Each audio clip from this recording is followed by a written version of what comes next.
아멘. 우리는 계속해서 하나님의 말씀을 읽어야 함을, 하나님의 말씀의 소중함과 또한 가치, 우리가 왜 가까이 하는지를 계속해서 함께 살펴보고 있습니다. 특별히 오늘은 우리가 함께 무엇을 함께 나눌 것인가? 그것은 우리가 성경을 어떠한 마음과 태도를 가지고 읽을 것인가? 그 성경에 대한 우리 그리스도인의 마음가짐에 대하여서 몇 가지를 함께 나누고자 합니다. 먼저 오늘 11절에 보니까 누가가 이렇게 말합니다. 베레아에 있는 사람들과 데살로니가에 있는 그리스도인들의 성경을 대하는 두 태도를 우리에게 소개하고 있습니다. 먼저 데살로니가에 있는 그리스도인들은 어떤 성경에 대한 태도를 가졌을까요? 우리 사도행전 17장 5절 말씀을 같이 읽겠습니다. 시작. 그러나 유대인들은 시기하여 저자의 어떤 불량한 사람들을 데리고 때를 지어 성을 소동하게 하여 야손의 집에 침입하여 그들을 백성에게 끌어내려고 찾았으나, 바울이 말씀을 쭉 전합니다. 그런데 그 말씀을 듣고 데살로니가 사람들은 어떻게 반응했냐면 그 말씀을 시기하고 그 말씀을 가지고 소동을 일으켰다라고 말합니다. 그리고 오늘 우리가 읽었던 17장 11절 이하에 보면은 13절에도 한 번 더 말합니다. 데살로니가 사람들은 그 말씀을 들었을 때의 태도가 그 말씀을 가지고 소동과 어떠한 문제를 일으켰다라고 말합니다. 그에 반해서 오늘 본문에 등장하는 베레아 성도들은 어떻게 말씀을 대했을까요? 크게 두 가지를 살펴볼 수 있습니다. 첫 번째 단어는 너그러운 마음의 자세를 가졌다. 그리고 두 번째 자세는 간절한 마음으로 말씀을 대했다라는 것입니다. 그러면 먼저 너그러운 마음의 상태란 어떠한 상태일까요? 저는 이것을 여백의 미라고 말하고 싶습니다.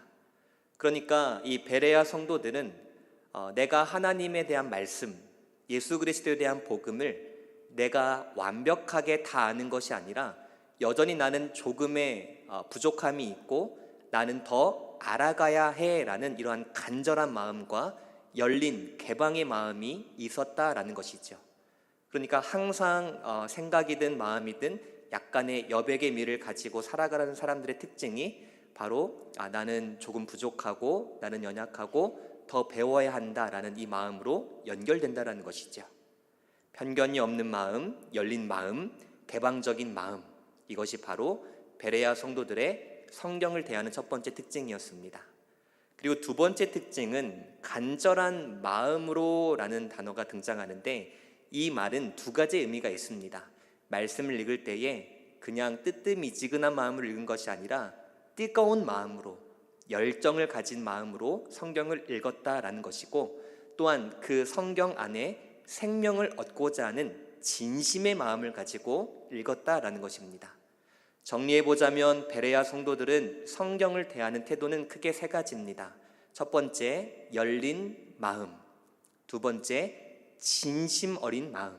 세 번째, 열정을 가진 마음으로 성경을 대했다라고 말합니다. 이것이 누가가 오늘 우리에게 말하고자 하는 성경을 우리가 어떻게 대해야 되는가라는 것을 살펴볼 수 있을 것 같습니다. 사랑하는 성도 여러분, 오늘 본문에 등장하는 이 베레아 성도들의 태도, 이 태도가 오늘날 우리에게 있기를 진심으로 소망합니다. 제가 종종 제자 훈련을 하거나 신앙성장반을 할 때, 특히 말씀에 대한 부분을 강조할 때 꼭 이런 말씀을 드립니다. 성경을 읽을 때 그냥 읽지 마시고 꾹꾹 눌러서 한 마디, 한 문장, 한 장을 천천히 꾹꾹 눌러서 읽으십시오 라는 것을 강조합니다. 그러면은 보통 네 알겠습니다 라고 하겠지만 종종 어떤 분들은 이렇게도 질문을 합니다. 성경을 오늘날 안 읽는 사람들도 얼마나 많은데 그런 마음과 태도를 가지고까지 신경 써서까지 읽어야 합니까? 읽기만 해도 대단한 것 아닙니까? 라고 생각하는 분들 또는 질문하는 분들도 종종 만납니다. 맞습니다. 성경을 읽지 않는 시대에서 성경을 읽는 것만으로도 여러분들은 너무나도 대단한 일을 하고 계십니다. 하지만 중요한 것은 우리가 성경을 잘못 읽을 가능성이 있다는 것 또한 우리가 간과하지 말아야 한다는 것이죠. 성경을 읽을 거면 이왕 바르게 읽고 그래서 바른 영적인 유익을 맺어야 하는 것이 성경을 읽는 목적 아니겠습니까? 따라서 우리는 성경을 읽음과 동시에 어떻게 바르게 읽을 것인가 하는 이 두 가지를 균형을 가지고 성경을 대해야 한다라는 것이죠. 이것을 이렇게 조금 쉽게 설명을 드려보겠습니다. 예를 들어서 농구 선수가 있습니다. 그런데 농구 선수가 코트장에 나와서 연습할 때마다 하는 것이라고는 그저 슈팅 연습, 그저 드리블 연습만 합니다. 그런데 이 농구 선수가 놓치고 있는 것이 있습니다. 중요한 것은 무엇입니까? 아무리 드리블을 잘하고 아무리 슈팅을 잘하더라도 정작 그 코트에 들어가서 이 게임이 어떻게 진행되는지 그 전체적인 40분의 게임의 흐름을 파악하지 못한다면 많이 연습한 것이 말짱 도루묵이 된다라는 것이죠. 따라서 우리가 성경을 읽을 때 중요한 것은 양도 중요하지만 그 성경을 어떤 마음과 어떤 태도를 가지고 읽을 것인가, 이것 또한 매우 중요하다라는 것입니다. 그래서 오늘 우리가 어떠한 태도를 가지고 성경을 읽을 때 바른 선한 영향력을 받을 수 있을까에 대해서 5가지로 함께 나눠보고자 합니다. 먼저 성경을 바르게 읽는 첫 번째 태도는 우리의 마음을 개방해야 한다라는 것이죠. 사랑하는 성도 여러분, 성경은 하나님의 말씀인 줄 믿습니다. 또한 우리는 이 성경을 통하여서 하나님을 인격적으로 만날 수 있음을 믿습니다. 이것이 하나님께서 우리에게 주신 유일한 만남의 통로라는 것을 우리 모두가 너무나도 잘 압니다. 따라서 우리가 하나님을 인격적으로 만나려면 이 성경에 대하여서 우리의 마음을 열어야 한다라는 것이죠. 그러면 열린 상태란 어떤 상태를 말하는 것일까? 다음과 같습니다. 하나님의 말씀을 듣는 것보다 나의 삶 속에 더 가치 있는 일은 없다라는 마음을 갖는 것이죠.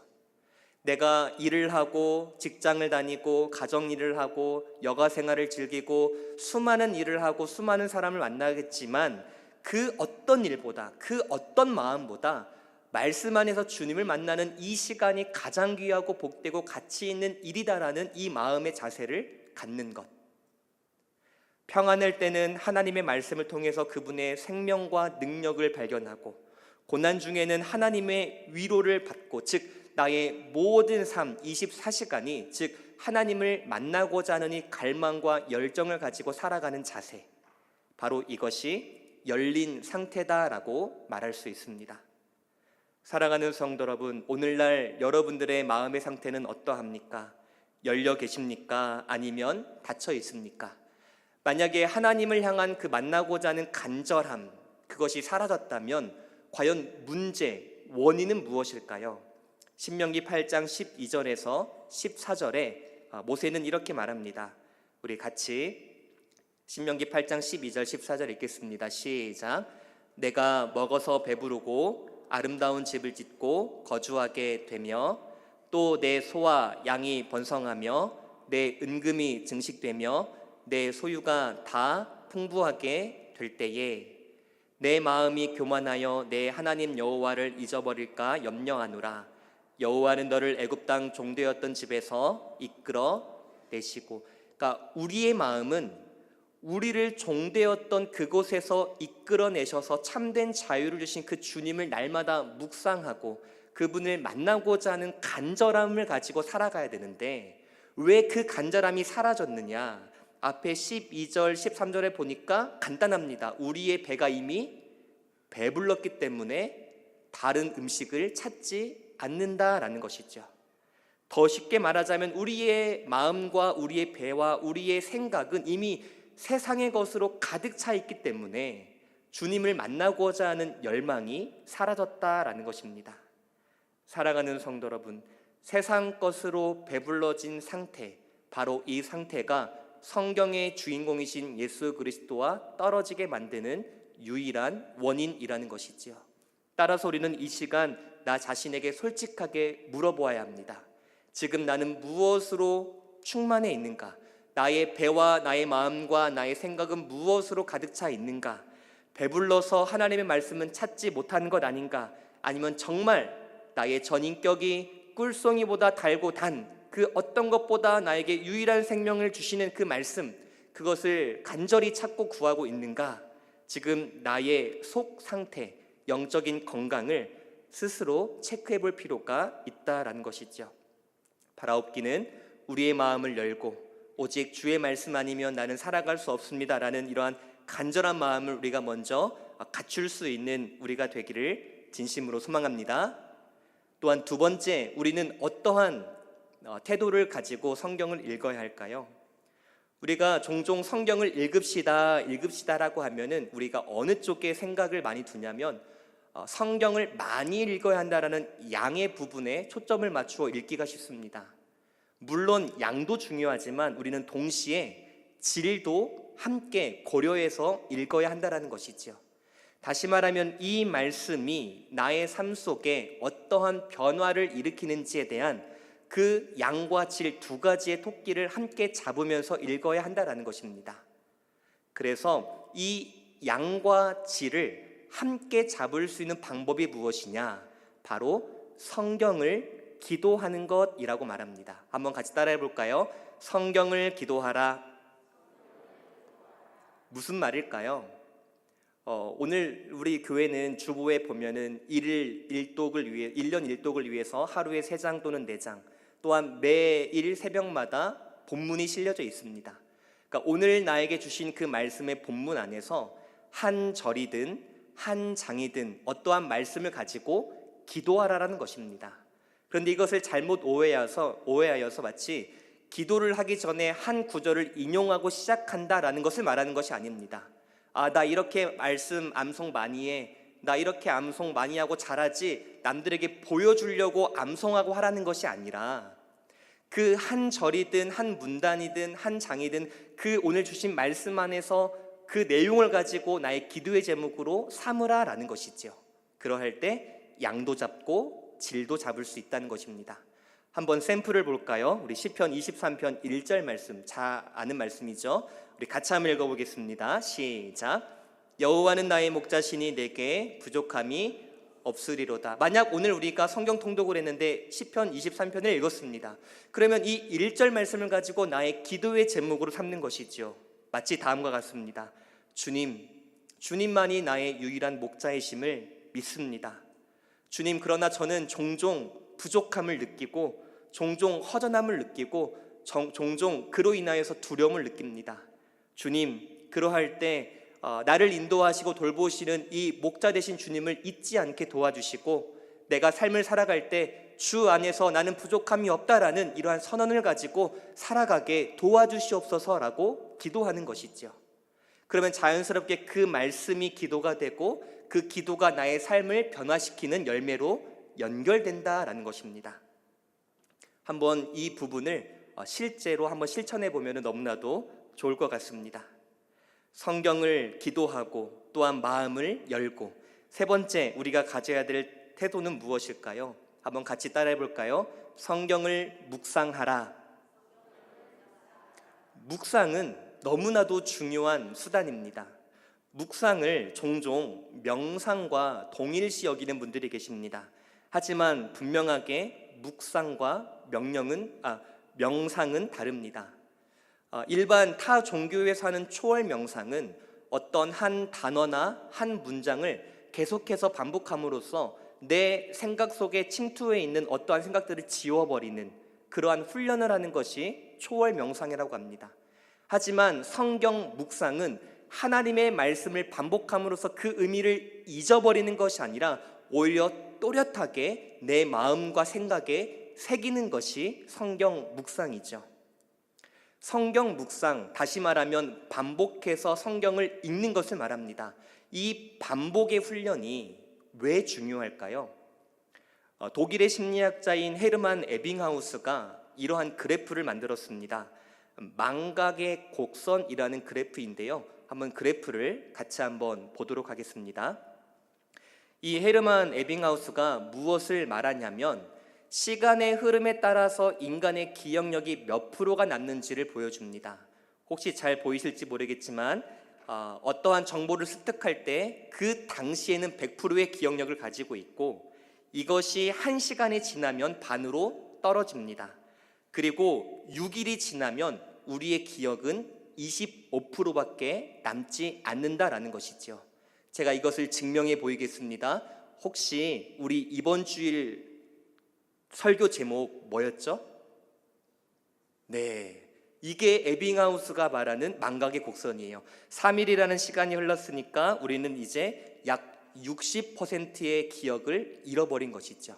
그러니까 만약에 내가 얻는 어떠한 지식이 나의 삶의 중요한 문제예요.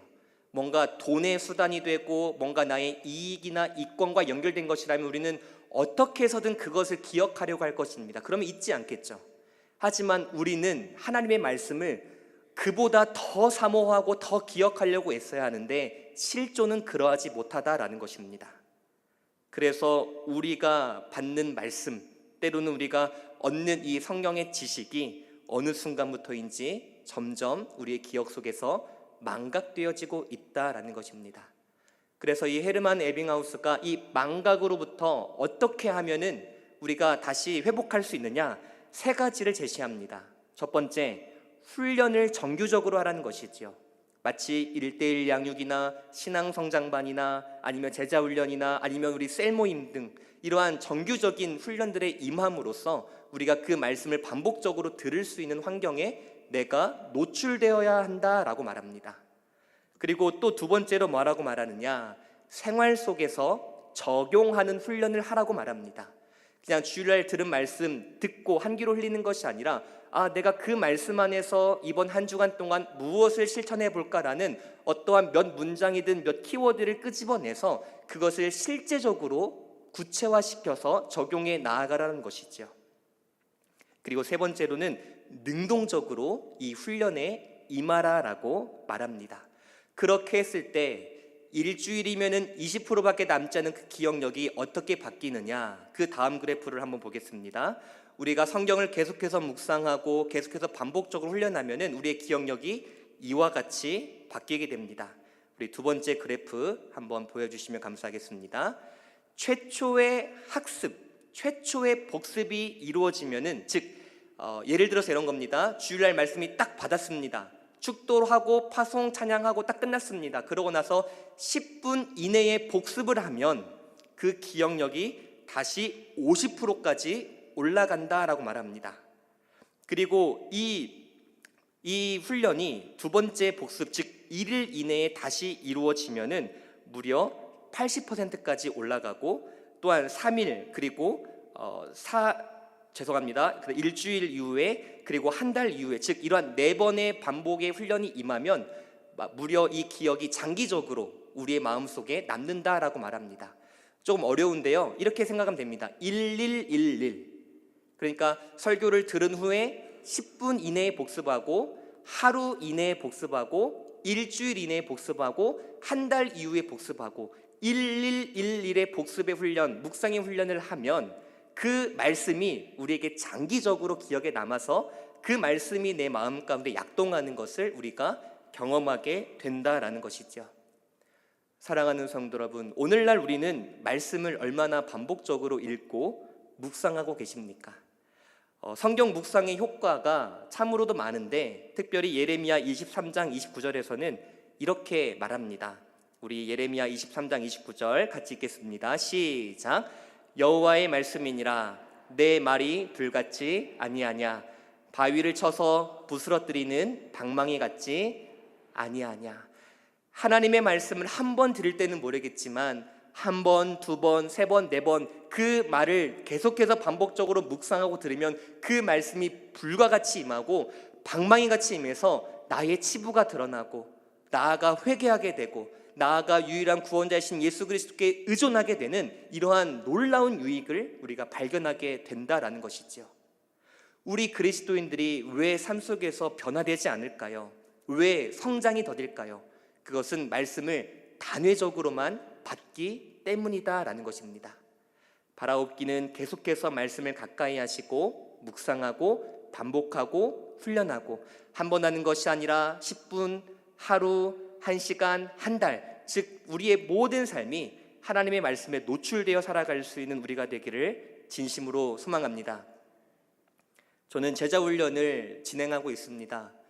제자훈련의 숙제 중에 한 가지가 있는데, 그것은 그날 우리 교회 주부에 보면은 예를 들어서 하루에 3장씩 읽는 본문 있지 않습니까? 그것을 녹음해서 카톡방에 올려야 됩니다. 어렵겠죠? 그런데 정말 감사하게도 훈련에 임하는 모든 분들께서 한 분도 빠짐없이 너무나도 잘 훈련에 임해주고 계십니다. 처음에 숙제가 그뿐만 아니라 주일 말씀 요약도 해야 되죠. 책도 읽고 요약해야 되죠.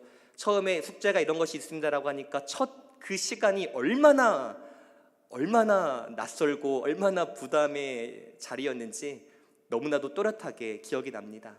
하지만 4일이 지나고 5일이 지나고 4-5번의 만남이 지나고 어느 순간 한 달이 지나고 보니까 이제는 그 삶이 나의 체질이 되어서 그 반복 안에서 너무나도 놀라운 유익들을 발견하며 성장해 가는 것을 보게 됩니다. 사랑하는 성도 여러분, 하나님의 말씀이 하나님이시라면, 그리고 그 말씀 안에 생명이 있고 능력이 있다면 반복해야 될 만한 가치가 충분하지 않습니까? 바라옵기는 이 말씀을 더욱더 사모할 수 있는 우리가 되기를 진심으로 소망합니다. 4번째, 성경을 대하는 태도는 무엇일까요? 간단히 말하자면 순종입니다. 즉 성경을 실천하는 것이지요. 우리는 성경을 통해서 참 하나님을 알게 됩니다. 즉 진리를 배우고 교리를 배우게 됩니다. 그리고 그 진리와 교리를 바탕으로 우리가 어떻게 규범적으로 살아야 하는지 도덕적인 윤리를 배우게 됩니다. 즉 우리는 말씀을 듣고 끝내는 것이 아니라 삶 속에서 반드시 순종하며 살아가야 된다라는 것이죠. 종에게 말씀하옵소서, 종이 듣겠나이다, 그리고 순종하겠나이다 라고 말했던 사무엘처럼 우리도 듣는 것과 순종하는 것, 이 2가지의 균형을 갖추어야 하는 것이죠. 특별히 하나님의 말씀에 순종할 때 우리는 크게 3가지를 고려하여 순종해야 합니다. 이에 대해 칼빈은 이렇게 말했습니다. 우리 칼빈의 말 같이 한번 읽어보겠습니다. 우리 하얀 부분만 같이 읽겠습니다. 시작. 우리가 모든 삶의 영역에서 하나님의 주권을 실현해야 한다. 하나님의 말씀을 받습니다. 그러면 그 말씀을 우리의 모든 삶 속에서 실현해야 한다라고 말하는데, 여기에서 3가지를 고려해라 라고 말합니다. 첫 번째는 실존, 2번째는 상황, 3번째는 규범. 조금은 어렵습니다. 이것을 쉽게 이렇게 설명을 드려보겠습니다. 공공장소에서 어린아이가 뛰어놀면 어떻게 해야 할까요? 조용히 해야 한다고 가르쳐야 합니다. 한번 좋게 말했는데 그래도 말을 듣지 않는다면 조금은 따끔하게, 그래도 말을 듣지 않는다면 집에 와서 어떠한 조금의 좀 강도가 있는 방법으로 그것이 잘못됐음을 알려줘야 합니다. 이것이 규범이죠. 다른 사람에게 방해가 되지 않도록 조용히 해야 해, 따끔하게 가르치는 것, 이것은 규범, 즉 하나님의 말씀입니다. 그런데 우리가 여기에서 상황을 고려해야 한다는 것이죠. 만약에 식당에서 그 뛰놀던 아이가 만약에 방금 여기 식당에 오기 전에 어머니를 여의고 장례를 치르고 온 아이라고 가정을 해봅시다. 그러면 분명 따끔하게 야단을 칠 만한 상황에도 불구하고 그런 상황이라면 그때만큼은 잠시 놔둬야 한다라는 것이죠. 이것이 바로 상황을 고려하는 것입니다. 사랑하는 성도 여러분, 우리가 말씀을 실천할 때 이와 같은 것들을 고려해서 실천해야 한다는 것이지요. 말씀이 맞으니까, 말씀이 팩트니까 나는 그냥 이렇게 할 거야, 이렇게 하는 것이 아니라 그 말씀을 때로는 세상에게, 또는 타인에게 실천할 때 그 사람이 어떠한 상황인지, 그 사람이 이 말씀을 받을 만한 준비가 되어 있는지를 충분히 고려하고 그 말씀을 순종해야 한다라는 것입니다. 조금 더 쉽게 한 말씀을 인용해서 설명을 드리자면 잠언 27장 14절에 이렇게 말합니다. 우리 같이 읽겠습니다. 시작. 이른 아침에 큰 소리로 자기 이웃을 축복하면 도리어 저주같이 여기게 되리라. 이웃을 축복하는 것 너무나도 좋은 일 아닙니까? 하지만 무엇을 고려해라? 상황을 고려하라는 것입니다. 만약에 이웃집 또는 밑에 집 주민이 어떤 사람이 야간 근무를 하고 이제 포도시 아침잠에 들었는데 예수 믿으세요라고 한다면 그분의 마음에 오히려 더 복음이 닫히지 않겠습니까? 그러니까 우리가 말씀을 실천할 때 나도 중요하지만 당신도 중요하기에 나, 상황, 너, 규범 이 모든 것들을 적절히 고려하여서 말씀에 실천해야 한다라는 것입니다. 뿐만 아니라 말씀을 실천할 때 가장 큰 목적은 하나님의 영광이요 또한 하나님의 하나님 되심을 온 세상에 드러내는 것이다라는 것을 기억하고 우리가 이 순종의 길에 함께 나아갈 수 있는 우리 모두가 되기를 진심으로 다시 한번 소망합니다. 마음을 여십시오. 주의 말씀을 간절히 사모하는 것입니다. 또한 말씀으로 기도하십시오. 뿐만 아니라 말씀을 실천하십시오. 그리고 말씀을 반복적으로 묵상하십시오. 그리고 수많은 태도들이 있는데 또 한 가지 마지막으로 여러분들께 강조드리고 싶은 것은 다음과 같습니다. 우리 같이 한번 따라해 볼까요? 성경을 정독하라. 성경을 읽는 것 좋습니다. 아까 제가 앞에도 말씀드렸지만 많이 읽는 것 좋습니다. 하지만 성경을 한 문장, 한 줄, 한 유닛, 한 권 꾹꾹 눌러가면서 이 말씀이 어떤 말씀일까를 상고하는 그러한 베레아 성도들의 마음처럼 읽어야 한다는 것이죠. 이 부분이 조금 어려울 수도 있겠지만 이 부분을 실천하면 성경의 그 풍성함을 우리가 누리게 됩니다. 다음과 같은 것들을 고려해 보는 것입니다. 내가 성경의 저자가 돼 보는 것이죠. 그러면서 왜 이 저자는 이 말씀을 여기에 했을까? 왜 이 말씀 안에 예수님의 행동을 왜 이렇게 독특하게 표현했을까? 그리고 이 당시의 문화와 종교와 사회와 정치는 어떠했을까? 그리고 그 문화적인 맥락 속에서 이 말씀이 우리에게 어떻게 들려질까? 그리고 이 말씀이 앞의 사건과 뒤의 사건과 성경의 전체 빛 아래에서 우리에게 무엇을 말하고자 할까?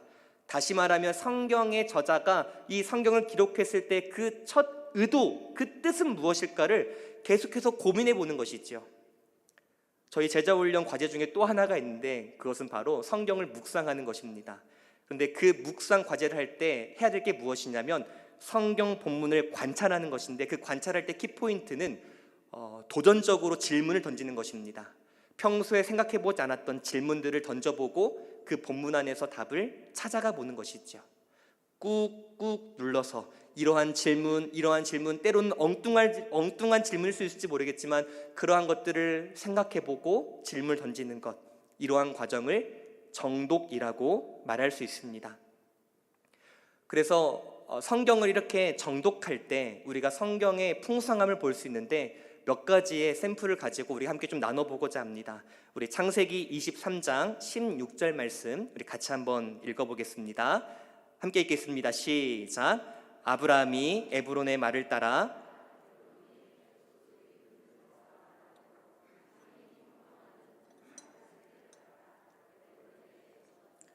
성경을 정독할 때는 몇 가지의 기준이 있어야 합니다. 다시 말하면 내가 이 성경을 어떠한 중심을 가지고 해석할 것인가, 크게 두 가지만 꼭 기억하면 좋겠습니다. 사실 이것은 한 가지입니다. 첫 번째, 특별히 구약을 읽을 때는 하나님 중심적으로 성경을 읽어야 합니다. 이 본문은 아브라함이 그의 아내 사라의 매장지를 구입하는 장면입니다. 그런데 만약 우리가 하나님 중심적인 성경 읽기가 아니라 그냥 인간 중심적인 성경 읽기라면 아마 이렇게 결론이 될 것입니다. 아브라함 봐라, 믿음의 조상인데도 불구하고 이렇게 돈을, 제 값을 치러서 사지 않는가? 그리스도인들도 아브라함과 같이 정직하게 살아야 한다라고 말할 것입니다. 하지만 이 본문은 정직하게 살아라, 바르게 살아라를 말하는 도덕적인 말씀이 아닙니다. 여러분들 잘 아시겠지만 이 말씀은 하나님이 아브라함이 언약의 하나님에 대해서 어떻게 믿음을 표현하는 것인가, 즉 이 본문은 언약의 하나님이 드러나야 할 본문이라는 것이지요. 아브라함은 하나님께 약속을 받았습니다. 내가 너로 하여금 큰 민족을 이루게 할 것이다. 그런데 그 약속이 아브라함 때에 이루어지는 것이 아니라 400년 후에 이루어질 것이다 라는 이 말씀을 들었습니다.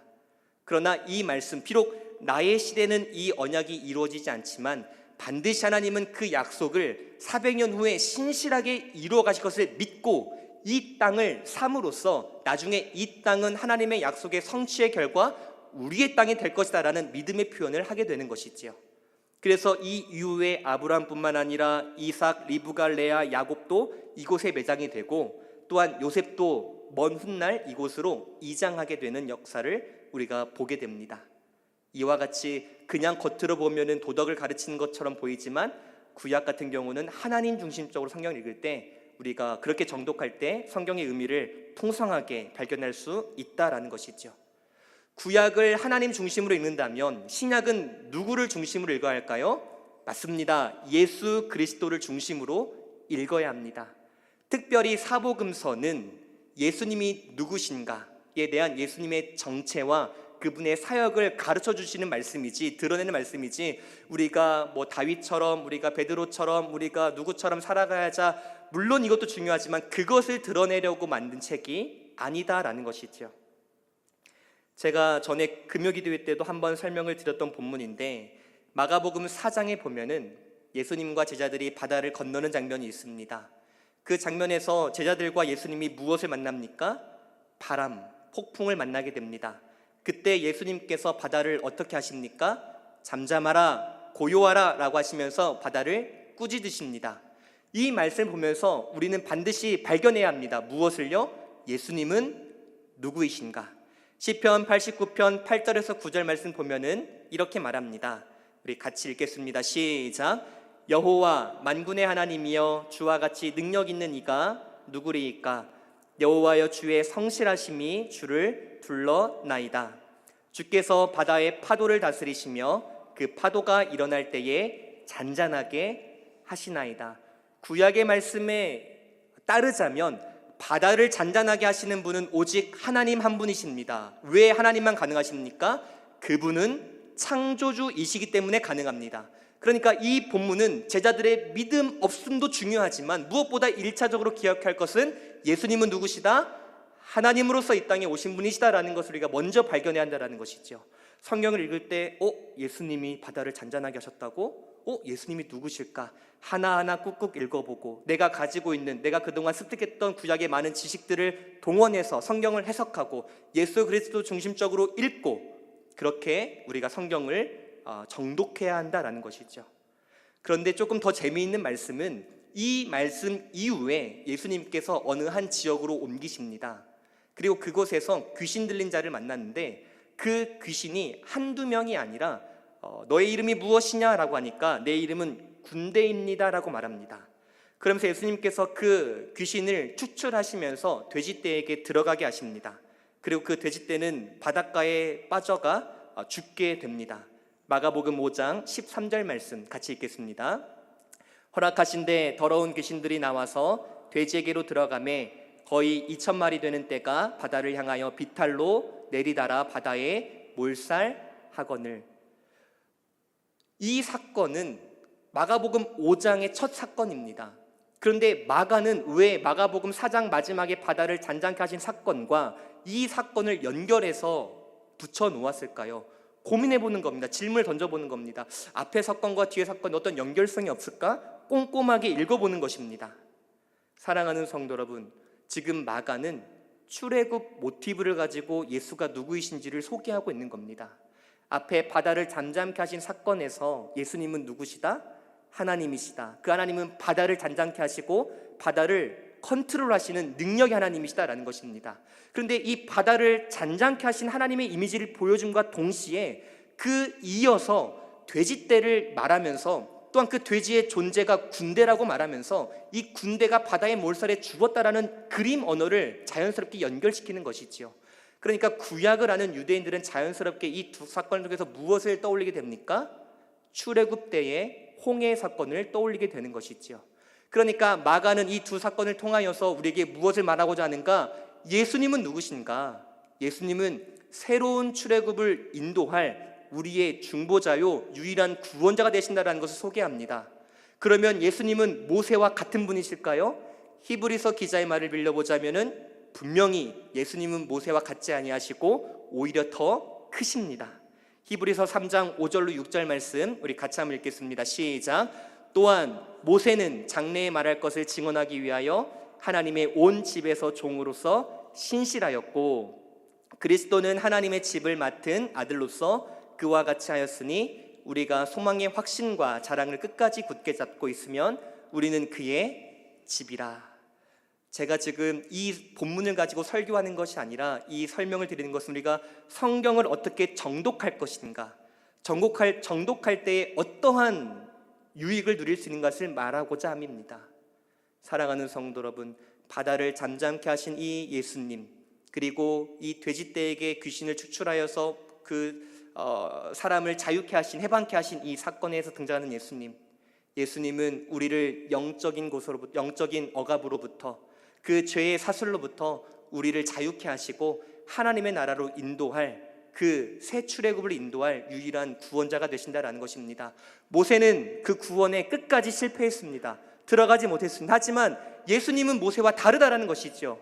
어떻게 종이 주인보다, 아들보다 더 큰 능력이 있겠습니까? 하지만 예수님은 종과 다르다, 더 큰 능력과 권세가 있다, 즉 우리의 구원은 절대 취소되지 않는다, 끝까지 이루신다라는 이 이야기를 마가가 우리에게 해주고 싶었다라는 것입니다. 사랑하는 성도 여러분, 성경을 꼭꼭 한 문장 한 문장 눌러서 질문해 보시고, 도전적으로 질문해 보시고, 예수님이 누구실까, 어떤 분이실까 계속해서 생각하시고 그렇게 말씀을 읽으면 우리가 정말 풍성한 예수님, 풍성한 복음을 만날 수 있게 된다라는 것이죠.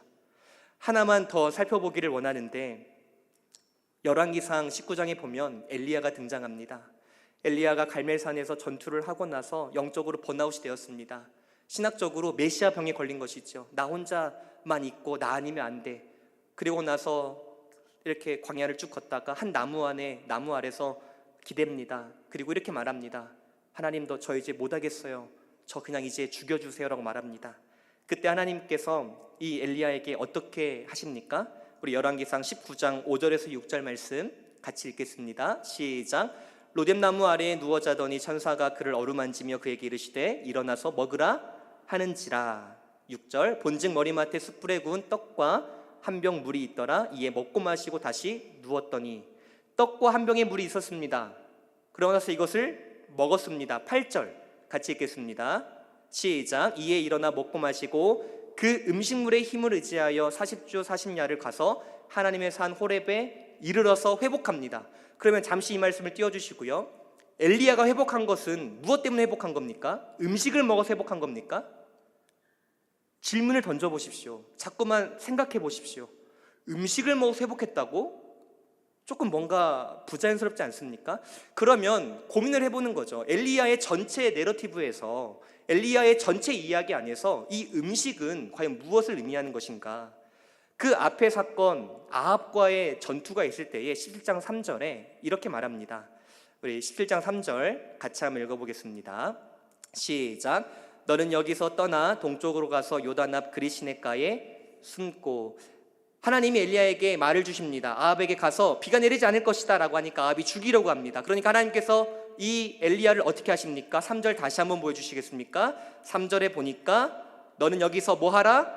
떠나라. 그리고 저기로 가라. 그리고 숨어라. 이것을 하나님이 어떤 분이신가 라고 굳이 한 단어로 표현을 해보자면, 하나님은 엘리야를 떠나가게 하시는, 즉 그가 가야 될 길을 인도하시는 하나님, 그리고 그가 숨을 곳을 제공해 주시는, 그 보호해 주시는 하나님 뿐만 아니라 6절 말씀에 보면 이렇게 말합니다. 같이 읽겠습니다. 시작. 까마귀들이 아침에도 떡과 고기를, 저녁에도 떡과 고기를 가져왔고 그가 시냇물을 공급해 주시는 하나님.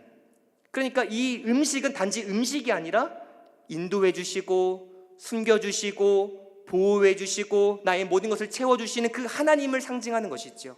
그런데 이 음식이 여기서만 끝나는 것이 아니라 사르밧 과부에서의 만남 가운데 또 한 번 등장합니다. 17장 9절 같이 읽겠습니다. 시작. 너는 일어나 시돈에 속한 사르밧으로 가서 거기 머물라. 내가 그곳 과부에게 명령하여 내게 음식물을 주게 하였느니라. 가라. 인도하시는 하나님, 머물라. 그 숨을 곳을 제공하시는, 보호하시는 하나님, 음식물을 주시는, 공급하시는 하나님. 17장 16절 말씀에도 보니까 이렇게 말합니다. 같이 읽어보겠습니다. 여호와께서 엘리야를 통하여 하신 말씀과 같이 통에 가루가 떨어지지 아니하고 병에 기름이 없어지지 아니하니라. 즉 그들의 모든 삶을 친히 책임지시는 하나님, 그러니까 엘리야가 죽고자 했을 때 음식을 받고 회복했다라는 음식은 단지 음식이 아니라 엘리야는 깨달았던 것이죠. 맞아, 하나님이 나의 전 삶에 걸쳐서 이렇게 인도하시고 공급하시고 보호하셨는데 내가 왜 그 하나님을 놓치고 나를 보고 걸어갔지? 그 하나님이 나와 함께 하신데 이 하나님의 은혜를 다시 한번 깨달으니 회복하게 되었다라는 것이지요. 사랑하는 성도 여러분, 제가 여러분들에게 저의 성경 해석은 이렇습니다.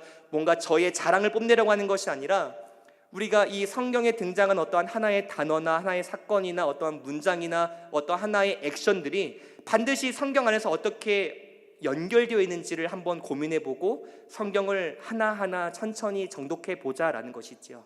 그럼 분명히 그냥 표면적으로 스쳐갔던 어떠한 문장이 그 안에 예수님이 담겨져 있고 하나님의 은혜가 담겨져 있고 그래서 우리의 삶을 변화시키는 약동하는 원동력이 된다는 것이죠.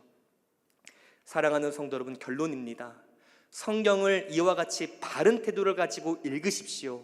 그리고 읽고 그 말씀 안에서 성경의 주인공이신 예수님을 만날 수 있는 우리가 되기를 진심으로 소망합니다. 살아야 합니다.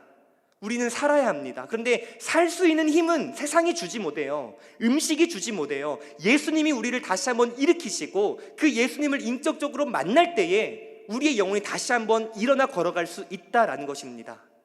그 처방전이 이 말씀 안에 있다라는 것이죠. 사랑하는 성도 여러분, 성경의 주인공이신 예수 그리스도를 발견하시고 그 예수 그리스도와 이 세상을 동행하며 승리할 수 있는 우리가 되기를 진심으로 소망합니다. 존 파이퍼 목사님이 이런 글귀를 남겨주셨습니다. 우리 같이 한번 읽어볼까요? 시작. 우리가 최고의 가치가 있는 예수를 발견하지 못하면, 예수가 우리의 최고의 만족이 되지 않으면 다른 것이 그 자리를 차지한다. 예수를 발견하지 못하고 예수가 나의 유일한 만족, 최고의 만족이 되지 못하면 그 나의 영혼의 좌속 가운데 다른 것이 대체가 되어서 그것이 우상이 되고 결국 그 우상에 따르는 결과 패망의 길로 걸어갈 수밖에 없다라는 것이죠. 저는 여기에 있는 우리 모든 성도님들이 지지 않기를 원합니다. 낙심하지 않기를 원합니다. 포기하지 않기를 원합니다. 다시 일어나십시오. 회복하십시오. 말씀 안에서 예수님을 만나고 다시 한번 그 은혜의 강가로 뛰어들 수 있는 우리 모두가 되기를 진심으로 소망합니다. 우리 함께 찬양으로 나아갑시다. 우리 다시 복음 앞에 찬양하면서 우리 회개하고 결단하며 나아가면 좋겠습니다.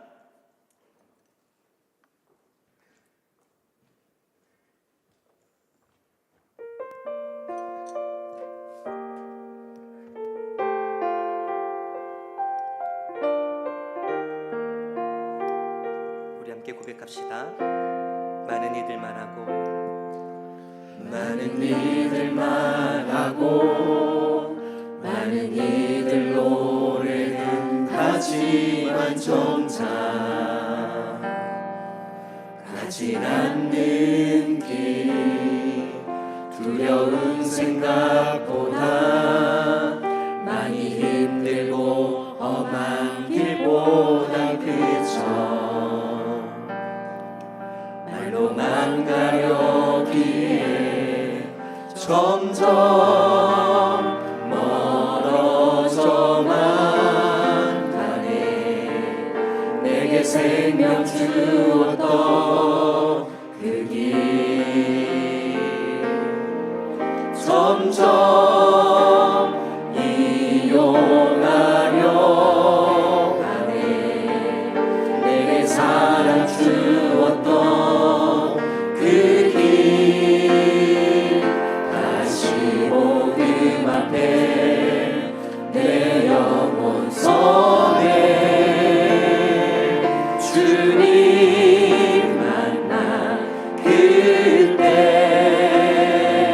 나 다시 돌아가 주님께 예배 드리며 다시 십자가의 길 걸으리.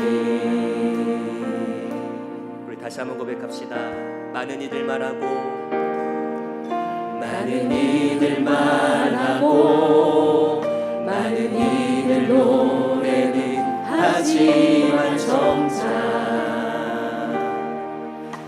가지 않는 길 두려운 생각보다 많이 힘들고 험한 길보단 그저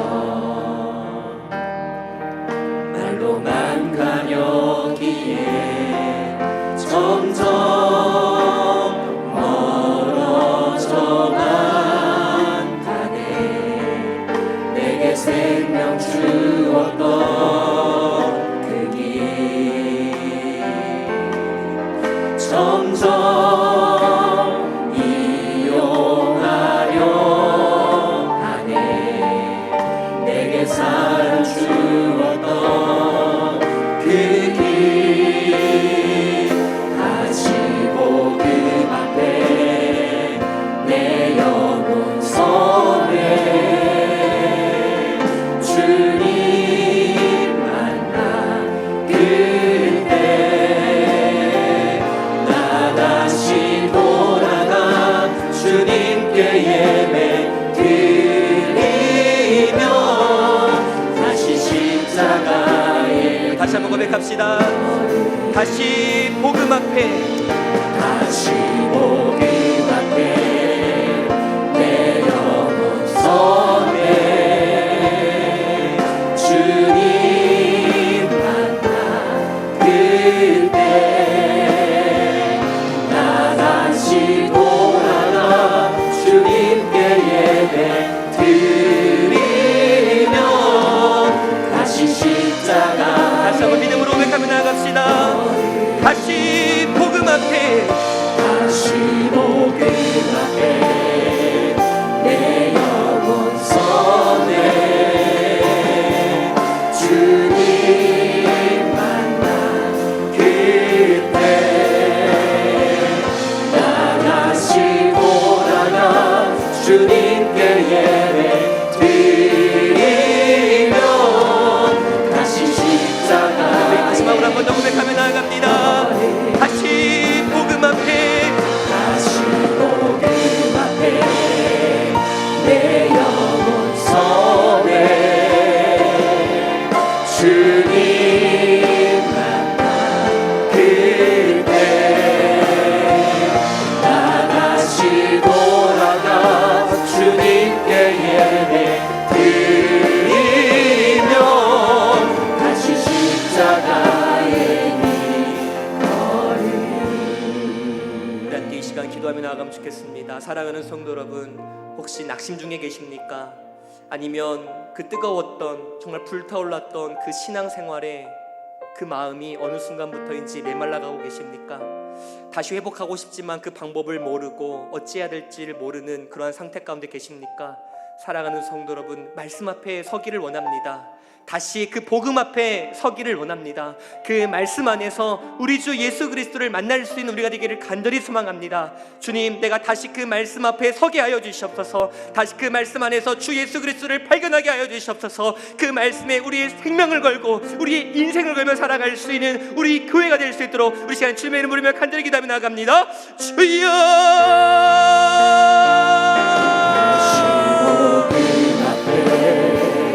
내 영혼 선해. 주님 만나 그때 나 다시 돌아가 주님께 예배 드리며 다시 십자가 정말 내게 분명 주었던 그 말씀, 정말 처음 그 부모를 만난 그에서 만났던 그때의 그 시간, 주님 다시 회복하기 원합니다. 주님, 그것이 과거에 임한 나의 내가 아니라 다시 만나게 하여 주님, 우리를 말씀의 자리에 서게 하여 주시옵소서.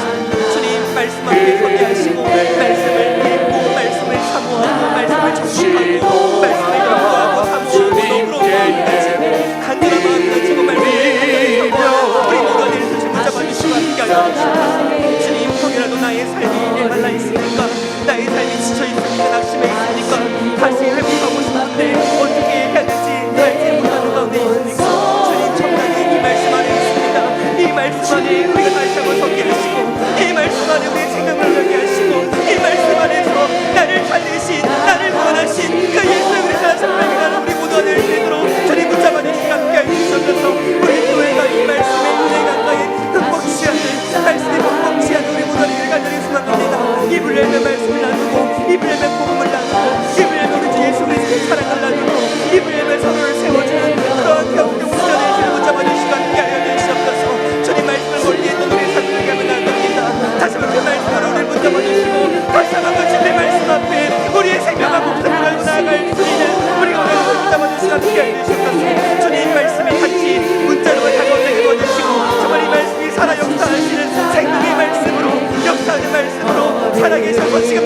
함께 하시는 그 하나님으로 실천하셔야 하는 우리 모두들 붙잡아 주시 함께 하셔서 주님을 만나기를 원합니다. 나 예수님 편하기를 원합니다. 행복하기를 원합니다. 내가 주님을 이곳으로 만나기를 원합니다. 주님 정말 내가 이 말씀을 집어들고 읽게 하시고 성령의 역사하심을 위하여 주의 말씀을 감사하고 보게 하시고 그 말씀을 주의 아름다우신 손으로 나아가는 우리 모두가 될 줄 붙잡아 주시고 함께하여 주시옵소서.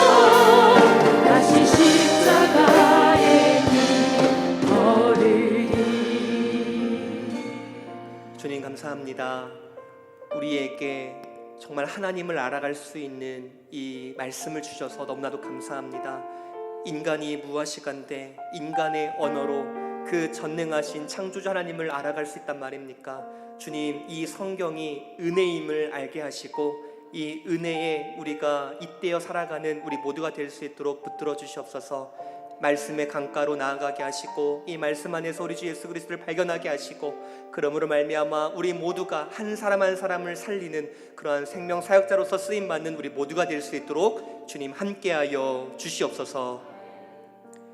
이제는 우리 주 예수 그리스도의 은혜와 하나님 아버지의 그 크신 사랑하심과 성령 하나님의 교통하심이 말씀을 집어 들고 읽기를 원하고 또한 그 말씀을 바른 자세와 태도를 가지고 읽기를 원하며 또한 그 말씀 안에서 주인공이신 예수 그리스도를 발견하기를 간절히 사모하고 돌아가는 우리 모든 사랑하는 성도들의 머리머리 위에와 주님의 피로 값주고 사신 첨단 겨자씨 교회 위에와 이 나라 민족 세계 열방 위에 이제로부터 영원토록 항상 함께 있을지어다. 아멘.